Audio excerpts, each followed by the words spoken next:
ఆడది ఏం చేసినా తప్పే, ఎందుకంటే ఆడపిల్ల కాబట్టి.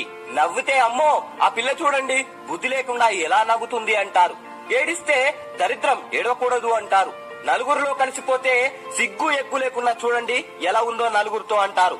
నలుగురితో కలవకపోతే ముచ్చుమోంది అసలే కలవదు అంటారు. బయటకు వెళ్లి అన్ని పనులు చక్కబెట్టుకుంటే అమ్మో అసాధ్యురాలు అంటారు.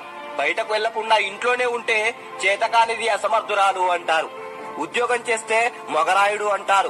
ఇంట్లో ఖాళీగా ఉంటే సోమరి అంటారు. లక్షణంగా తయారైతే సోకులాడి అంటారు. చింపిరిగా ఉంటే మోటు మనిషి మొరటు మనిషి అంటారు.